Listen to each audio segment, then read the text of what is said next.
జల్దీ software job కొడదామనుకుంటురా? అయితే వీక్యూబ్‌లో training తీసుకొని మంచి job కొట్టేయుర్రి.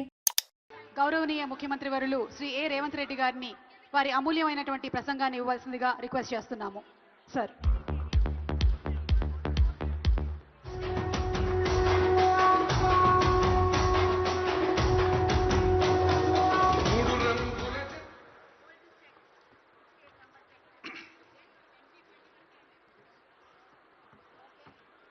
Telangana Gaddar film awards 2025 దాదాపుగా 14 సంవత్సరాల తర్వాత తెలంగాణ రాష్ట్ర ప్రభుత్వం ఈ అవార్డు కార్యక్రమాన్ని నిర్వహించాలని సినీ పరిశ్రమకు సంబంధించిన ప్రముఖులు, ముఖ్యంగా యువమిత్రులు దిల్ రాజు గారు ఈ ప్రతిపాదనను తెలంగాణ రాష్ట్ర ప్రభుత్వం దృష్టికి తీసుకురావడం జరిగింది. దీనికి సంబంధించి ఈనాడు ఇంత అద్భుతమైన కార్యక్రమాన్ని ఏర్పాటు చేసి ఈ కార్యక్రమానికి నాతో పాటు ఉప ముఖ్యమంత్రి వర్యులు మిత్రులు బట్టి విక్రమార్క గారు, మా మంత్రివర్యులు సినిమాటోగ్రఫీ శాఖ ప్రత్యేకంగా చూస్తున్న మిత్రులు కోమటిరెడ్డి వెంకటరెడ్డి గారిని, అదేవిధంగా మంత్రివర్యులు వాకిటి శ్రీహరి గారిని, మిత్రులు మధు యాస్కీ గారిని, రాజకీయ ప్రముఖులను, సినీ పరిశ్రమకు సంబంధించిన ప్రముఖులను అందరినీ కూడా ఈ ప్రత్యేకమైన కార్యక్రమానికి ఆహ్వానించి గతంలో ప్రారంభించిన ఒక మంచి సాంప్రదాయాన్ని కొనసాగించడానికి మీరందరూ సహకరించినందుకు మనస్ఫూర్తిగా తెలంగాణ రాష్ట్ర ప్రభుత్వం తరఫున అభినందనలు తెలియజేస్తున్నా. మిత్రులారా,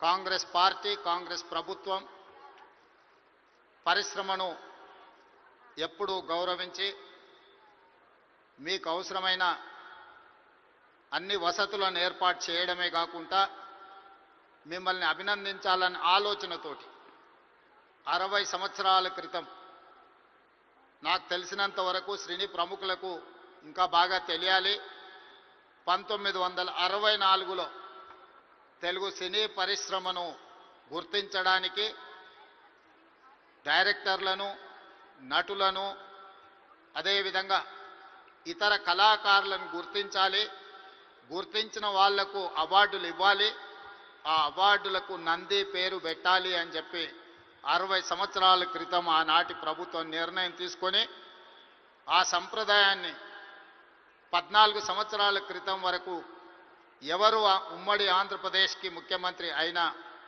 ఈ కార్యక్రమాలను నిర్వహించుకుంటూ వచ్చిండ్రు.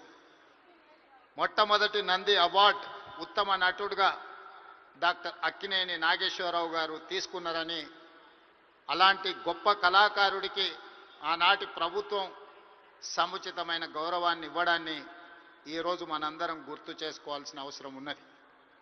అదేవిధంగా వివిధ కారణాల చేత 14 సంవత్సరాల క్రితం ఆగిపోయిన ఈ కార్యక్రమాన్ని మళ్ళీ కొనసాగించాలన్న ఆలోచనతోటి మా ప్రభుత్వం నంది అవార్డులను ఈరోజు తెలంగాణ గద్దర్ ఫిల్మ్ అవార్డ్స్గా ఈరోజు మీ ముందుకు వచ్చి నిలబడి ఈ 11 సంవత్సరాలు తెలంగాణ రాష్ట్రం ఏర్పడ్డ తర్వాత తీసిన అన్ని సినిమాలకు సంబంధించిన డైరెక్టర్లను, కళాకారులను, కవులను, గాయకులను, సాంకేతిక నిపుణులను అందరినీ అభినందించాలి అని ఈరోజు ఈ కార్యక్రమాన్ని ఏర్పాటు చేసి ఇన్ని గంటలైన ప్రముఖులందరూ ఇక్కడ ఉండి పరిశ్రమ అంతా ఒక్కటే, ఈ పరిశ్రమకు తెలంగాణ రాష్ట్ర ప్రభుత్వం అందిస్తున్న ప్రోత్సాహాన్ని మేమందరం కూడా ఆహ్వానిస్తున్నామని చెప్పి ఇంత సమయం ఇక్కడ కేటాయించినందుకు మీ అందరిని అభినందిస్తూ, గతంలో భారతీయ సినీ పరిశ్రమ అంటే బాలీవుడ్ అని చర్చించుకునేవాళ్ళు, తెలుగు సినీ పరిశ్రమ అంటే చెన్నైలో ఉంది అని మాట్లాడుకునేవాళ్ళు. కానీ ఈనాడు భారతీయ సినీ పరిశ్రమ అంటే తెలుగు సినీ పరిశ్రమ. ఈ తెలుగు సినీ పరిశ్రమకు హైదరాబాద్ వేదిక అని చెప్పి ఈరోజు మీరందరూ నిరూపించినందుకు రాష్ట్ర ప్రభుత్వం తరఫున మిమ్మల్ని అందరిని అభినందిస్తున్నా. సినీ పరిశ్రమకు సంబంధించి మొదటి తరం అన్న నందమూరి తారక రామారావు గారు, డాక్టర్ అక్కినేని నాగేశ్వరరావు గారు. రెండో తరం కృష్ణ గారు, శోభన్ బాబు గారు, కృష్ణం రాజు గారు. మూడవ తరం చిరంజీవి గారు, బాలకృష్ణ గారు, వెంకటేష్ నాగార్జున లాంటి హీరోలు వచ్చారు. ఈనాడు నాలుగో తరం సినీ పరిశ్రమ ఇక్కడ ఉన్నది. నాలుగో తరంలో పవన్ కళ్యాణ్ గారు కావచ్చు, మహేష్ బాబు కావచ్చు, లేదా అల్లు అర్జున్ కావచ్చు. మీరందరూ ఈనాడు తెలుగు సినీ పరిశ్రమకు నాలుగో తరం ప్రాతినిధ్యం వహిస్తున్నారు. ఈరోజు ఈ వేదిక మీద నుంచి చాలామంది విద్యార్థి దశలో నాకు పరిచయం ఉన్న వాళ్ళందరికీ ఈరోజు సినీ పరిశ్రమలో రాణించిందని ఇక్కడ కలుస్తుంటే నాకు చాలా ఆనందం కలిగింది. బన్నీ కావచ్చు, వెంకట్ కావచ్చు, అశ్విన్ దత్ గారి అమ్మాయిలు, లేకపోతే వాళ్ళ అల్లుడు నాగ వైష్ణవ్ కావచ్చు, వీళ్ళందరూ యంగ్ ఏజ్లో కాలేజ్ డేస్లో ఉన్నప్పటి నుంచి వీళ్ళందరూ నాకు తెలుసు. ఈరోజు గొప్ప డైరెక్టర్లుగా, గొప్ప నటులుగా, గొప్ప ప్రొడ్యూసర్స్గా నవీన్ ఎర్నేని లాంటి పెద్ద ప్రొడ్యూసర్స్ అందరూ కూడా మా యువమిత్రులందరూ ఈరోజు ఈ పరిశ్రమలో రాణించడం, ఈరోజు వాళ్ళందరినీ వేదిక మీద నుంచి అభినందించడం చాలా సంతోషకరమైన సందర్భం. అదేవిధంగా ఈ కార్యక్రమం అద్భుతంగా నిర్వహించడమే కాదు, నేను ఒక్క మాట ఈ వేదిక మీద నుంచి సినీ ప్రముఖులందరికీ కూడా చెప్పదలుచుకున్నాను. రాష్ట్ర ప్రభుత్వం కఠినంగా కనిపిస్తుంది, కానీ మిమ్మల్ని అభిమానంగా చూసుకుంటుంది. మీ అభివృద్ధికి 100% తోడ్పాటును అందిస్తుంది. ప్రభుత్వం నడిపేటప్పుడు కొన్ని నిర్ణయాలు తీసుకున్నా అది మిమ్మల్ని ప్రోత్సహించడానికి, మిమ్మల్ని అభినందించడానికి, మీకు సముచితమైన స్థానం కల్పించడానికే ఈ రాష్ట్ర ప్రభుత్వం ప్రయత్నం చేస్తుంది. ఈరోజు ఈ వేదిక మీద నుంచి తెలంగాణ రైజింగ్ 2047కు ఒక ప్రత్యేకత ఉన్నది. ఈ దేశానికి స్వతంత్రం వచ్చే 100 సంవత్సరాలు 2047లో మనం పూర్తి చేసుకోబోతున్నాం. మరి స్వతంత్ర భారతదేశంలో 100 సంవత్సరాలు పూర్తి చేసుకుంటున్నప్పుడు మన దేశం ప్రపంచంలోనే ఒక అద్భుతమైన దేశంగా, మన దేశం ప్రపంచం ఎకానమీని శాసించే విధంగా మన దేశం అభివృద్ధి చెందాలి. అది పరిశ్రమలు కావచ్చు, ముఖ్యంగా IT, pharma, defence and film industry. Film industry కూడా ఈ దేశంలో ఒక గొప్ప పరిశ్రమగా రాణించాలనేదే మా ప్రభుత్వం యొక్క ఆలోచన, మా ప్రభుత్వం యొక్క ప్రణాళిక. అందుకే ఈరోజు ఈ వేదిక మీద నుంచి మీకు అందరికీ ఒక మాట నేను స్పష్టంగా చెప్పదలుచుకున్నా. నేను మొన్న జరిగిన నీతి ఆయోగ్లో ప్రధానమంత్రి గారికి చెప్పిన 2047 ఏదైతే విజన్ ఉందో 2047కి తెలంగాణ రాష్ట్ర ప్రభుత్వం $3 ట్రిలియన్ ఎకానమీగా అభివృద్ధి చెందాలి. 2035 లోపల $1 ట్రిలియన్ ఎకానమీగా తెలంగాణ రాష్ట్రాన్ని అభివృద్ధి పదం వైపు నడిపిస్తాం.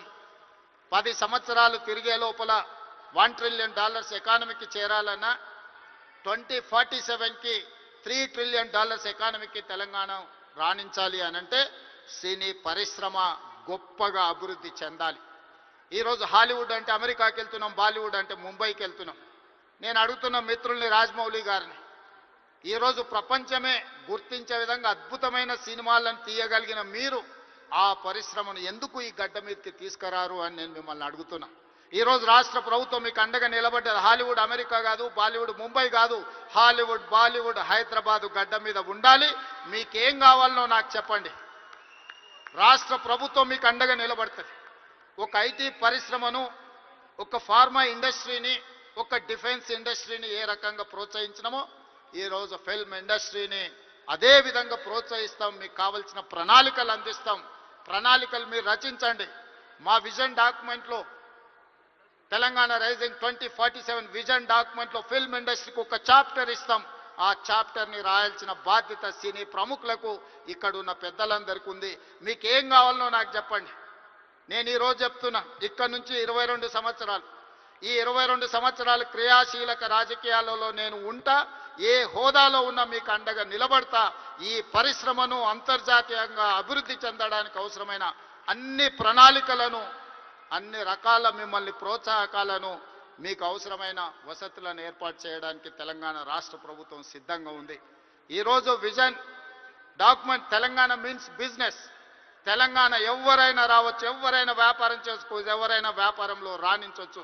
ప్రపంచ దేశాల నుంచి ఈరోజు ఫార్చ్యూన్ 500 కంపెనీస్లో 85 కంపెనీల ఫుట్ఫాల్స్ ఈరోజు తెలంగాణ రాష్ట్రంలో ఉన్నాయి. దేశంలో ఏ సిటీలో కూడా 500 ఫార్చ్యూన్ కంపెనీలలో 85 కంపెనీలు ఉన్న సిటీ హైదరాబాద్ సిటీ. ఈరోజు మెట్రోపాలిటన్ సిటీస్ చాలా సందర్భాలలో మాట్లాడుతుంటారు, బెంగళూరుతో పోటా, అమరావతితో పోటా, ముంబై, చెన్నై, లేకపోతే ఢిల్లీ అని. నేను చెప్పదలుచుకుని ఏవి నాకు పోటీ కాదు, వీళ్ళంతా మా సోదరులు. నా పోటీ న్యూయార్క్తోని, టోక్యోతోని, జపాన్తోని, సౌత్ కొరియాతోని, చైనాతోని పరిశ్రమలలో పోటీ పడదలుచుకున్నాను. అభివృద్ధిలో సౌత్ కొరియాతో పోటీ పడదలుచుకున్నాను. జపాన్లో టెక్నాలజీలో పోటీ పడదలుచుకున్నాను. ఇది మా విజన్ డాక్యుమెంట్. తెలంగాణ రైజింగ్ 2047 ఒక విజన్ డాక్యుమెంట్ తయారు చేస్తున్నాం. మా మిత్రుడు దిల్ రాజు గారికి నా సూచన, అందులో ఒక చాప్టర్ సినీ పరిశ్రమకు ఉన్నది.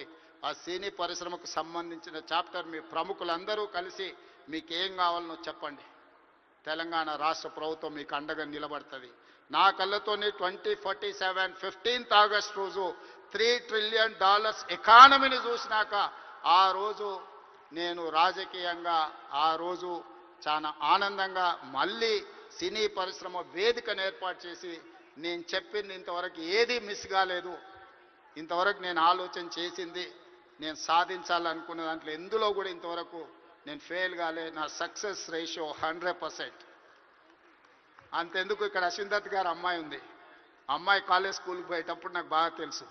అమ్మాయితో నవ్వుతాను, నువ్వు రెడ్ల అమ్మాయిని పెళ్లి చేసుకుంటావమ్మా అని. సరిగ్గా రెడ్ల అబ్బాయిని పెళ్లి చేసుకొని ఇప్పుడు వేద మీదకి వచ్చింది.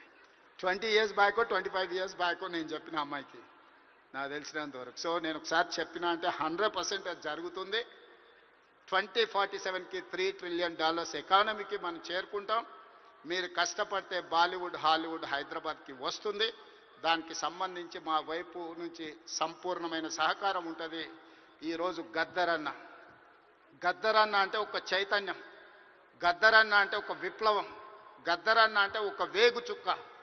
గద్దరన్న స్ఫూర్తితోని ఈరోజు తెలంగాణ రాష్ట్రాన్ని మేము సాధించుకున్నాం. జయ జయ హే తెలంగాణ అందించిన అద్మశ్రీ, ఈరోజు జై బోలో తెలంగాణ అందించిన గద్దరన్న మాకందరికీ స్ఫూర్తి. అలాంటి స్ఫూర్తితోనే మేము పోరాటం చేసినాం. ఈ పోరాటం ప్రజల కోసమే, ప్రజలకు అవసరమైన సంక్షేమాన్ని, అభివృద్ధిని అందించడానికి నిత్యం వారిని స్ఫూర్తిగా తీసుకుంటాం.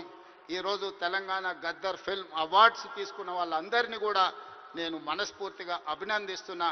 ఈ తెలంగాణ నిర్మాణంలో, ఈ తెలంగాణ అభివృద్ధిలో మీరందరూ భాగస్వాములు కావాలి. గతంలో ఏమైనా అంశాలు ఉన్నా వాటన్నిటిని పక్కన పెట్టండి. మనందరం కలిసికట్టుగా అభివృద్ధి పదం వైపు నడవాలి. మరొక్కసారి నందమూరి బాలకృష్ణ గారిని వారు ఒక మాట చెప్పిండ్రు నాకు చెప్పమని. కళ్ళతో చూసేది కళ, కళ్ళతో అభినయించేది కళ, కళ్ళు మూసుకొని కనేది కళ, కళ్ళు మూసుకున్న వాళ్ళను చైతన్యపరిచేది కళ అని చెప్పు అని వారు చెప్పిండ్రు. సో వారి బాలకృష్ణ గారి తరఫున మీకు అందరికీ చెప్తున్నా, ఖచ్చితంగా ఈ కళా చైతన్యమే ఈరోజు తెలంగాణ రాష్ట్రాన్ని అభివృద్ధి పదం వైపు నడిపించిన ఎంతో మందిని, ఈరోజు విప్లవాల వైపు నడిపించిన గద్దరన్న ఈరోజు అభివృద్ధి పదం వైపు నడిపించడానికి కూడా మనస్ఫూర్తిగా ఉండాలి. మనస్ఫూర్తిగా గద్దరన్న కుటుంబాన్ని ఈరోజు అభినందిస్తూ ఆ కుటుంబానికి కూడా రాష్ట్ర ప్రభుత్వం అండగా నిలబడుతుంది.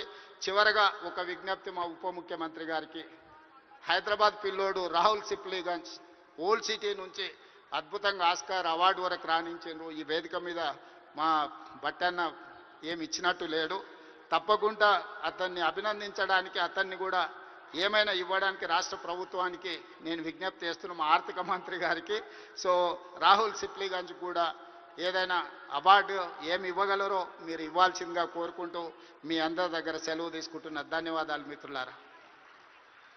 సీఎం Thank గారిని you, sir. Thank you so much.